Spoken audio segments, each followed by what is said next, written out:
আমি কালকে একটা স্ক্রিনশট প্রকাশ করেছি, আপনারা যদি দেখে থাকেন সাংবাদিক ভাইরা, আপনারা দেখে থাকবেন যে স্ক্রিনশটের মধ্যে কিন্তু সরাসরি উল্লেখ আছে যে তারা অস্বীকার করেছে তারা কোনো ধরনের ফান্ড পায়নি। আমি যে স্ক্রিনশটটা প্রকাশ করেছি, যদি আপনারা দেখে থাকেন, তারা কিন্তু শুরু থেকে অস্বীকার করে আসছে বারবার যে তারা কোনো ধরনের ফান্ড পায়নি। তারা ব্যক্তিগত খরচে ম্যানেজ করে প্রোগ্রামগুলো করছে নিজেদের ব্যক্তিগত কিংবা নিজেদের রাজনৈতিক স্বার্থে।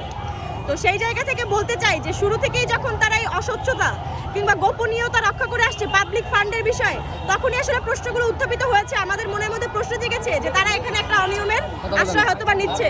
আমরা কিন্তু এখন পর্যন্ত সুনির্দিষ্টভাবে আমাদের লিখিত প্রেস যদি আপনারা দেখেন, আমরা কিন্তু উল্লেখ করেছি যে বাংলাদেশ ব্যাংক থেকে যদি আমরা চিঠির রিপ্লাই পাই, তখন আমরা এই বিষয়গুলো নিয়ে আগাতে পারবো যে তারা কিভাবে খরচগুলো করেছে কিংবা কত টাকা এখানে ব্যয় করেছে। আমরা কিন্তু স্পেসিফিক ভাবে বলিনি যে তারা এত টাকা লুটপাট করেছে এত, কিন্তু এখানে যে মিনিমাম কোনো ধরনের লুটপাট কিংবা দুর্নীতি হয়েছে সেটার ইঙ্গিত তারা এই যে গোপনীয়তা এবং যে আমাদের কাছ থেকে অন্ধকারে রেখে তারা যেই মানে কারসাজিগুলো করেছে সেখানে কিন্তু প্রকাশ পায়। মানুষ কখন এই বিষয়গুলো গোপন করে?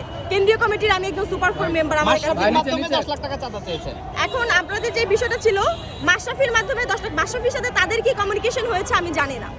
আমি যতটুকু জানি তারা একদিন মাশরাফির বাসায় গিয়েছিল। কেউ যদি চাঁদা চায় তাহলে তার বাসায় তো তাদের যাওয়ার কথা না, তাই না?